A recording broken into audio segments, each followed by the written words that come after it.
मंडल उपाध्यक्ष है। अल्पसंख्यक मोर्चा। अस्सलाम वालेकुम रहमतुल्लाहि वबरकातुहू।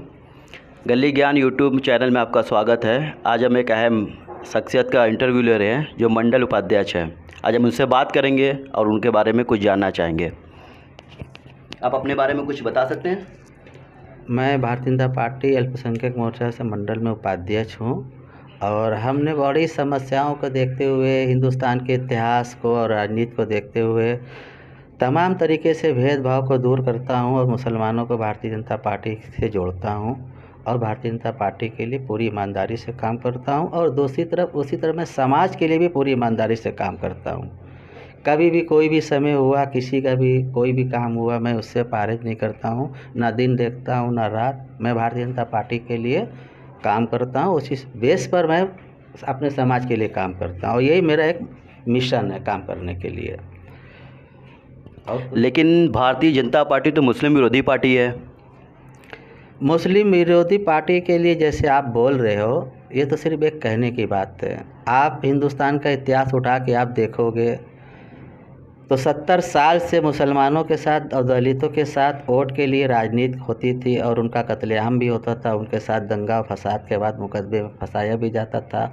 सहारनपुर का दंगा ले लो, आप बरेली का ले लो, मुरादाबाद का ले लो, मेरठ का ले लो, भागलपुर का ले लो।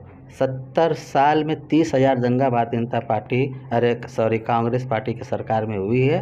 आज भारतीय जनता पार्टी की सरकार जब से बनी हिंदुस्तान के अंदर दंगा मुक्त हुआ है। कुछ उपेक्षित लोग हैं जो विपक्ष में आज हैं, जिनके वो प्रयास करते हैं दंगा करने का, पर सरकार चाक चौबंद है, वह प्रयास सफल होने नहीं दे रही है। विपक्षी नहीं, यहाँ तो बीजेपी की नेता, बड़े बड़े लीडर खुद उल्टी सीधी बातें करते हैं। राजनीति में उल्टी सीधी बात करना ही पड़ता है। हम सीधी भाषा में आपको समझाएंगे, आपको हमारी बात समझ में नहीं आएगी। इसीलिए मैंने मुसलमानों से कहता हूँ, हमारा एक देखिए मकसद है, हम अपना कोई स्वार्थ नहीं है। हमने अपने जीवन में जब से होश संभाला है, मैंने सिर्फ लोगों की मदद की है और लोगों के लिए काम किया है। मैंने ना जाने कितनी जान अपनी जान पर खेलकर बचाया है। बहुत बड़े बड़े समस्याओं का समाधान हम अपनी जान पर खेलकर करता हूँ। मैं जब 13 साल का था तो यही बगिया जो हम लोगों का अपना मोहल्ला है, बगिया के अंदर हम सुबह घर से निकले और मदरसे की दीवार के जड़ में जहाँ बैठे और पेड़ से कोई बहुत तेज़ गिरा, इतनी आवाज़ हुई। उस समय एक कच्चा नारा था, नारा को डाकते हुए इमाम बाड़ा और तनहारा पड़ता है, उसके कॉर्नर पर एक मीडियम साइज़ का नीम का पेड़ था। वो समझ ली कि ख़त्म हो चुका था। हमने उसके नाक पर उंगली लगाया, कोई सांस नहीं चल रही थी। मैंने उसको फेरा, बदला, फिर उसका मुंह खोल के उसके मुंह में मुंह लगाकर फूंक मारा, किक मारा। तब कुछ चक से धीमी सी आवाज़ आई, फिर वो धीरे धीरे स्थिर होता रहा। फिर वो अपने घर की तरफ चला गया। मैंने कहा जा सकते हो? बोला कि चले जाएंगे। उसका नाम मेहनी था, वो मुंशी के हाथे में रहता था। ये तो आपका पर्सनल हुआ ना, लेकिन जो बीजेपी की छवि है, जिस तरीके से उसके नेता कपिल सिब्बल वगैरह लोग कमेंट करते हैं मुसलमानों के ऊपर, वो तो अब अच्छी तरीके से जानते हैं। आए दिन पेपर में, न्यूज़पेपर में छपता रहता है। उसके बारे में आप क्या कहेंगे? कौन से पार्टी के नेता की छवि अच्छी है, आप हमको बता दीजिए। 84 में दंगा हुआ, सिखों के खिलाफ कांग्रेस के नेता ने कत्लेआम, बलात्कार, आगजनी, बनारस, हिंदुस्तान में कौन सा जगह बाकी था, आप बताइए। तो सभी का इतिहास आप देखोगे तो कोई भी दूध का धोला नहीं, पर भारतीय जनता पार्टी काम करती है और काम के बेस पर चुनाव लड़ती है और चुनाव जीतती है, मेहनत करती है और सबका साथ, सबका विकास करती है। उसकी योजना लोगों के घर घर तक जाती है, उसके अकाउंट द्वारा जाती है। 70 साल से कांग्रेस की राज में चंद लोग सरकार का पैसा बुनकर गरीब का खाकर अपना पेट भरते थे और एक बुनकर को 1 रुपया भी सरकार की सहायता नहीं मिलती थी।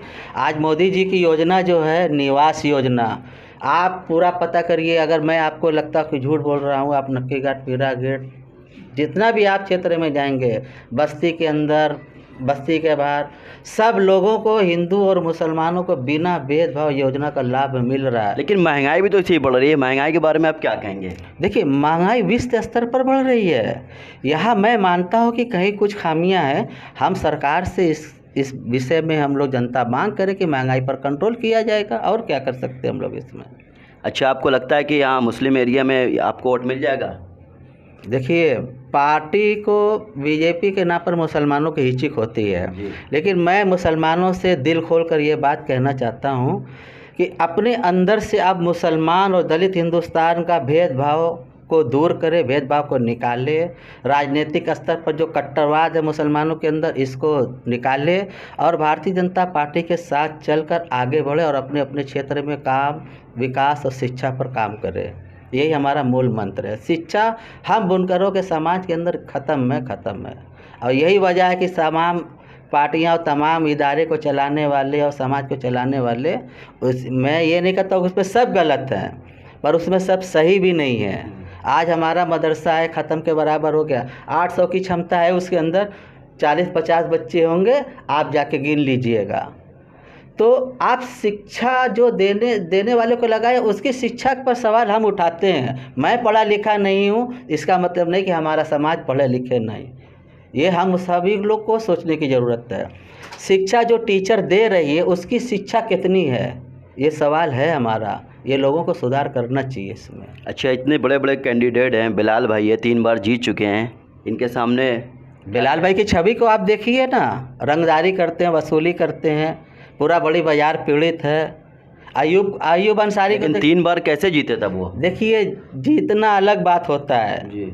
बार बार भी जैसे जीते हैं ठीक है, जनता कुछ किसी कारण जिता देती है, लेकिन अब जनता दिमाग से अपने इस्तेमाल से सोचना होगा कि भारतीय जनता पार्टी ही सक्षम सरकार है, तमाम जगह पर उसके काम है। देखो, बिलाल भी कहते हैं, हम हर एरिया में घूमते रहते हैं, तमाम जीते हुए पार्षद आज कहते हैं कि हमारी सरकार नहीं है, सुनवाई नहीं। एकदम गलत बात करते हैं, काम करते ही नहीं हैं।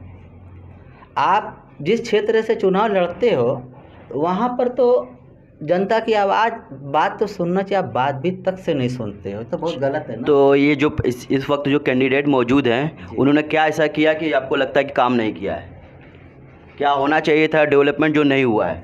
देखिए, डेवलपमेंट मैं मानता हूँ गलियों के अंदर जिस हिसाब से डेवलपमेंट होना चाहिए था, ये पार्षदों के कारण नहीं हुआ है। अगर भारतीय जनता पार्टी का एक कैंडिडेट ये समाज दे रहा है, ये बात हम 1 साल पहले भी कहते हैं, 6 महीना पहले हम बराबर इंटरव्यू यही देते हैं कि भारतीय जनता पार्टी का एक पार्षद देते हैं मुस्लिम बेल्ट पर, तो मैं उसको एक विधायक का कोटे के द्वारा मैं काम कराऊंगा। अगर वो काम नहीं करता पार्षद, तो ये काम मैं करा कर दिखाऊंगा आम जनता को, फर्क नहीं पड़ेगा। आपको वोट क्यों देना चाहिए? क्यों नहीं देना चाहिए? जनता को क्यों वोट देने का अधिकार है, उनको वोट देना चाहिए, और लेकिन उनको सूझ और बूझ से, दिमाग से देना चाहिए कि हमको आगे हमारे लिए कौन काम कर सकता है, कौन सक्षम है। बाकी कैंडिडेट है ना, बाकी कैंडिडेट को जनता एक्सेप्ट कर रही है, आप बीजेपी है, आपको क्यों देना चाहिए? मैं आपसे ये पूछ रहा हूँ। क्योंकि बीजेपी की सरकार है, बीजेपी का नगर निगम में भी है, मंत्री भी है, विधायक भी है, मोदी जी बनारस के सांसद हैं और काम हो रहा है। काम की बुनियाद पर जनता को वोट देना चाहिए। अगर आप काम के बुनियाद पर वोट नहीं दे रहे हैं तो ये गलती जनता की है, भारतीय जनता पार्टी की नहीं है। भारतीय जनता पार्टी के मुसलमान ने होते हुए पहला टिकट दिया है इतने बड़े इदारे के अंदर, पहली बार कैंडिडेट का टिकट दिया, हिंदुओं को टिकट नहीं दिया है। अमित जायसवाल जी को भारतीय जनता पार्टी ने टिकट नहीं दिया है, इस बेस पर दिया कि यहाँ पर मुसलमान सक्षम है काम करने में, चुनाव लड़ने में, लड़ाने में, मेहनत करने में। अगर इधर के मुसलमान जागरूक अगर होए और इनको जागरूक होना पड़ेगा तो वह भारतीय जनता पार्टी को वोट देना पड़ेगा। अच्छा, अक्सर मुसलमान अदर कहते हैं कि बीजेपी कोई काम नहीं करती, तो आप बीजेपी का कोई काम जुड़ा सकते हैं, गिना सकते हैं? बीजेपी का काम जनता देख रही है, हम भी देख रहे हैं, आप भी देख रहे हैं। जनता तो बोली कोई कुछ सिवाय महंगाई की उसने कुछ नहीं किया। ये तो देखिए, जो राजनीतिक स्तर पर जो पार्षद है वो तो बोलेंगे कि काम नहीं। हम कहते तुम लोग आज 30 साल 40 साल से इधर एरिया में पार्षदी का चुनाव लड़ के जीतते हो, तो क्या काम किया? लेकिन आज 2022 के चुनाव में हम लोग रविंद्र जायसवाल जी की तमाम मीटिंग में हम लोगों ने जलालीपुरा, सक्करतला, नक्की घाट, नाकुआ, जैतपुरा, हर एरिया में सड़क के बनी है। आप जाके देखो, थोड़ा पानी देना, तो सड़कें बनी है, गलियों में खड़पा बना है, सीवर पर हम भी काम करते हैं, लाइट का काम कराते हैं, हर चीज़ का काम कराते हैं। जैसे मिसाल के तौर पर बिजली का ले लीजिए, पावर लूम का ही ले लीजिए, सपा में 75 था, इधर 400 तो प्लस चल रहा है। हाँ, देखिए, जो हिसाब से सरकार की गाइडलाइन का हमारे पर मैसेज आया था, 400 रुपया किलोवाट यानी 200 रुपया पावर लूम। जी। तो अभी कजाकपुरा में सुन रहे हैं कि 460 रुपया या 860 रुपया वसूला जा रहा है। तो अब चुनाव का समय है, समय नहीं है कि हम लोग वहाँ जाके देखा जाए कि क्या मामला है। तो अब सरकार से भी हम अनुरोध करेंगे कि बुनकरों के साथ थोड़ा ध्यान दें, कोऑपरेट करें, क्योंकि बुनकर भी सरकार के साथ जुड़ रहा है, भारतीय जनता पार्टी के साथ जुड़ रहा है, काम भी कर रहा है। मैं रात दिन भारतीय जनता पार्टी के लिए काम करता हूँ, लोगों को जोड़ने का काम करता हूँ। तो सरकार भी इस पर ध्यान देगी, ऐसा मेरा विश्वास है। मतलब कि अगर आपको वोट दिया जाए, आप जीतेंगे, तो आप इस बारे में सरकार से चर्चा कर सकते हैं, बातचीत कर सकते हैं। हाँ बिल्कुल। देखिए, मैं चुनाव लड़ता नहीं हूँ। हमसे सभी लोगों ने कहा आप चुनाव लड़ो, हमसे मंत्री रविंद्र जायसवाल जी ने भी कार्यालय में कहा। मैं चुनाव नहीं लड़ता। देखिए, जब आज के 15 साल पहले अनीसुर रहमान पार्षद कांग्रेस से, उस समय समाजवादी पार्टी की बहुत ज़्यादा बुलंदी थी मुस्लिम समाज के अंदर, और मुसलमानों की पार्टी माना जाता है समाजवादी पार्टी और कांग्रेस। भारतीय जनता पार्टी इसके विरुद्ध मानते लोग कहते, पर ऐसा नहीं है। अनीसुर रहमान को मैंने 1150 वोट से उस समय जिताया था जब कांग्रेस चिता पर थे, लेकिन मुझसे गलती हो गई। उसके बाद भी वो आया, हमने कहा ठीक है, ना मैं गया ना किसी को बोला कि आप वोट मत दो, ये हम काम नहीं करते, हम अपने स्तर से काम करते हैं। आज उसका पूरा राजनीतिक जीवन भविष्य सारा खत्म हो चुका है, उसने आवेदन तक से भी नहीं किया। तो हम भारतीय जनता पार्टी और समाज के लिए काम करते हैं। मैं चुनाव नहीं लड़ता हूँ, मैं लड़वाता हूँ। चलिए, बहुत बहुत शुक्रिया आपका। आखिरी सवाल, जी बोलिए। आखिरी सवाल ये है कि आपसे सीधा मुकाबला किससे है? हमारा सीधा मुकाबला तो देखिए किसी को नहीं कह सकते। इस समय भारतीय जनता पार्टी की सीट निकलने जा रही है और भारतीय जनता पार्टी की पार्षदी की पूरे जीत के कागार पर है। बस मैं जनता से यही कहूँगा कि थोड़ा सा बस ध्यान दो। मैं वादा करता हूँ कि काम मैं करा के दिखाऊँगा। मैं काम करता हूँ, मैं लड़ता हूँ, मैं लड़ कर दिखाऊँगा। चलिए, बहुत बहुत शुक्रिया जी। आप लोग का भी बहुत बहुत शुक्रिया। ये थे बीजेपी के अध्यक्ष, क्या जी, मंडल उपाध्यक्ष जी, जिन्होंने अपनी राय रखी है। आप हमारे चैनल को सब्सक्राइब कर लीजिए, इंशाल्लाह आगे वीडियो मिलती रहेगी आपको।